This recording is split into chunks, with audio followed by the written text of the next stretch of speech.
So we're going to start the day. I'd like to invite the president of Hebrew Union College Jewish Institute of Religion, Rabbi Dr. Aaron Panken, to say a few words of greetings, both as our partner institution and our host institution for this event. Thank you very, very much to HUC.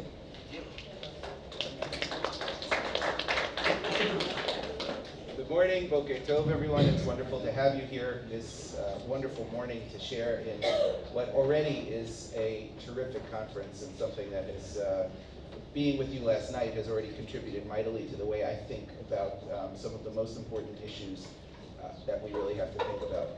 I want to do three things very quickly. That's usually pretty scary when a rabbi says that, but it should be pretty quick. I want to tell you a little bit about the place in which you sit today, because sometimes people come to auditoriums and to halls and they don't really know what the place is about, and I think it's important that we share with you who we are for just a moment. I'd like to say thank you to some of the organizers and some of the people who have really contributed mightily to making this an extraordinary program. And then I want to actually teach you very quickly a short text, because I think that's also quite important. So what is this place? This is called the Hebrew Union College Jewish Institute of Religion. We are actually a 4-campus system that trains rabbis, cantors, Jewish educators. We train nonprofit management professionals for the Jewish community. And we also offer PhDs and masters at our Cincinnati campus, which are for interfaith folks, people from the Jewish and Christian faith mostly. We're certainly open to other faiths in the world as well, but that just tends to be our population. And that offers a kind of leadership in the academic world that goes beyond some of the boundaries that you usually find. Our institution was founded actually in 1875 in Cincinnati, Ohio, as the Hebrew Union College, a competing institution, as happens often in religious institutions. Was founded in 1922. After warring for a couple of decades, they eventually united into the Hebrew Union College Jewish Institute of Religion, and we're proud to have the longest name of any seminary in the history of humankind. We added a Los Angeles and a Jerusalem campus. The place in which you sit today was founded in the early 60s, and it was founded originally as an archaeological school. This building and the room here, actually the small windows you may notice in this hall, in our chapel, actually were designed because this was on the border of Jordan when it was built. That's the kind of great real estate that the Israeli government was able to share with us as the Reform movement. And some of our earliest students in this building actually had to kind of sit not right next to the windows because of the Jordanian snipers across the way here. In 1967, all that changed, and this became some of the most wonderful property in Jerusalem, and it became a center which we have now developed over the past 50 years for the development of leadership for the State of Israel, for the Reform movement. In November, we'll ordain our 100th Israeli Reform rabbi. We're very proud of that. And we have tripled our class size in the Israel Rabbinical program over the last 2 years. Through fundraising and a variety of other ways, we're trying very much to build an extraordinarily competent and committed leadership for the liberal movement of Judaism, the Reform movement in the State of Israel, which we find to be very, very important work.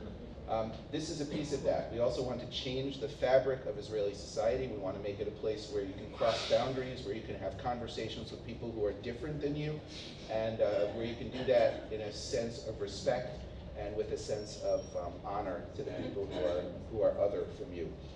Last thing I want to say about that is we also offer a master's degree in pluralistic Jewish education here, which brings together about 15 individuals every 2 years who study with us and with the Hebrew University. And in so doing, we're working across the different sectors of Judaism. We have Orthodox, Conservative, Reform, secular individuals who share with us and work with us. And we're trying very, very much to create opportunities for dialogue that really do put the best values that this conference stands for into action on a daily basis. That said, I would like to thank 3 people specifically for their amazing leadership, not just today, but actually every day in our institution and in our partner institutions. I want to first of all thank Dr. Ruchama Weiss, who is the director of our Blaustein Center here. She is simply a gift to us in so many ways, whether it's her leadership in the press here in Israel, her leadership on the issues that truly matter, and her interfaith connections in so many ways. Ruchama, in addition to being a fantastic teacher, and someone who motivates us every day to be better. I can't thank you enough, Ruchama, for all the great work that you do here. I want to thank Dr. Sarah Bernstein. Where's Sarah? She is, there she is. Sarah is our partner in so many ways. If you know her, then you know what I mean. She is very much a leader in the field of helping people who don't always talk nicely to one another to actually start thinking about how to do that, and to actually healing the kinds of hatred. And I've had a number of occasions where I've been able to go with her to places in the West Bank. We visited once a Greek Orthodox patriarchate where there had been an attack by Israelis, and sat with another religious leader who had just suffered a terrible loss. And it's that kind of leadership, to be able to go to the places where people need you and to have real conversations with them, that Sarah really represents. And Sarah, I cannot thank you enough for everything that you have done. And I want to thank also Sami Awad from the Holy Land Trust. Sami is a wonderful partner for us in every way. And we are truly blessed with this kind of partnership, despite the manifold challenges that he faces getting here at times and doing the things he needs to do. We really could not ask for a better, smarter, more thoughtful, really more constructive partnership than we have with him and his organization. So quickly, a text. I would like to share with you one of the pivotal texts really in Jewish tradition. This is not a text that actually will surprise anyone. Probably most of the people in this room have read it.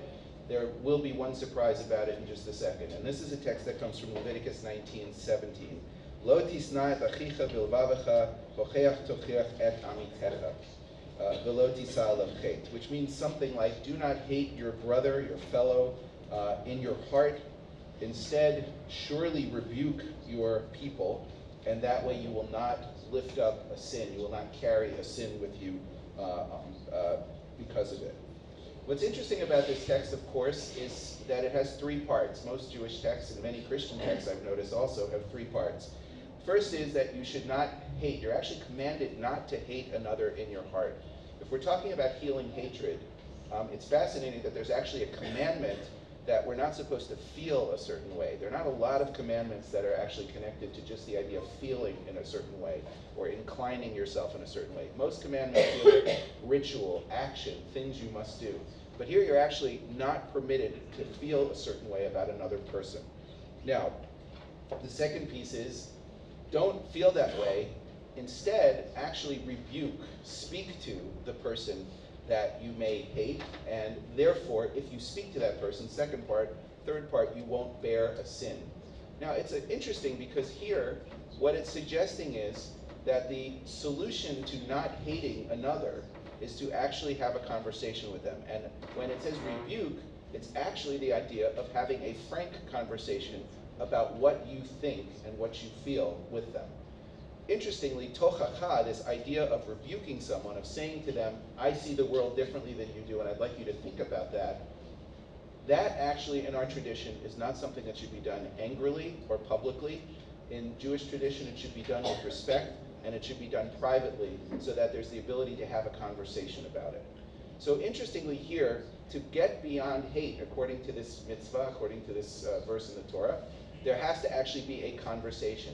And rebuke is not the sort of sit down and be friendly kind of conversation we might always think of as the best kind of dialogue. But I think it's an interesting point, because what rebuke means is that you must, in your heart, figure out what you stand for and then be able to share it with another in a way that may be difficult. Rebuke is not an easy thing to do, and it's not a welcome thing in most cases. So I think what this points to from the Jewish traditional perspective, from certainly the way we look at this, is that what it says is the ultimate way to prevent yourself from hating another, the ultimate way to observe this mitzvah is actually to engage in conversation, to say who you are and who you stand for. But a rebuke also creates the opportunity for conversation. And that ultimately then can lead to a relationship, that can lead to change, that can lead to something that matters in the long run. Now here's the surprise. If you look in the New Testament and you look in the Hadith, in Islamic tradition, there are actually completely parallel mitzvot, I would call them, but completely parallel statements that one should not hate one's brother, one's sister in one's heart. And in fact, in the New Testament, in the 1 John, in 3:15, we find that hating another is actually akin to murder. You should not hate someone. It's as bad as murdering someone. Now that is, of course, a hyperbolic statement. We find those in religious traditions sometimes. But what's interesting about it is it's trying to put it on the level of such great import that it's as if you could murder or destroy someone else if you hate another in your heart. And interestingly, in the hadith of An Nawawi, it says, do not hate others in your heart, that ultimately you can destroy the Islamic brotherhood, the Islamic community, if you do hate others. So I think it's fascinating that all of the Abrahamic religions have this. I will also mention, if you happen to be secular, that philosophy, whether deontological philosophy or philosophy that comes from a more utilitarian perspective, all of those include commandments, ultimately, suggestions, ideas that one must think about not hating one's brother or one's sister in one's heart.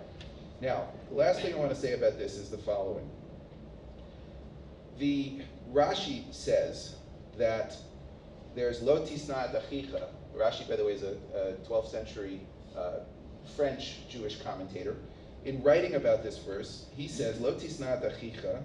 He says the hefech, the opposite, is v'ahavta l'reacha kamocha. That the opposite of hating your brother in your heart or your sister in your heart is actually the commandment to love your neighbor as yourself. And that our job is actually to convert sin'ah, hatred, to ahava. We actually have to move beyond this idea of hating others and actually, instead of saying don't hate another and putting it as a negative commandment, we have to actually move to loving others. And I will just simply say that in the next few weeks, we're in a specific period in the Jewish calendar right now where we're leading up to Tisha B'Av. Tisha B'Av is the holiday that commemorates the destruction of the temple in Jerusalem, not just once but twice. And the temple, the second temple, which was destroyed around 70 CE, the second temple was destroyed according to our tradition for lots of different reasons, but the major reason was something called sinat chinam. It was baseless hatred, meaning hating someone for no reason, that there isn't even a reason, they didn't do anything to you, they didn't cause you any trouble, but yet because of something you learned, because of the way you are, you decide to hate them. Interestingly, Rashi would suggest, I think, that we have an opportunity to have what I'd like to call baseless love. If we start from a position of loving another first for absolutely no reason, it gives us an opportunity to get beyond the baseless hatred. And what I'm so proud of to be part of this conference, and what I'm so proud of in seeing what everyone here has brought from all over the world, is that this has given us an opportunity to do what I think is the most important mitzvah, which is to love our neighbors as ourselves, to participate in baseless love, and to try to move away from some of the hatreds that all human beings, unfortunately, come into the world with. So I wish you good luck on that project. I thank you very much for being with us. And again, thank you to everyone who's made this such a wonderful conference. Thank you very much.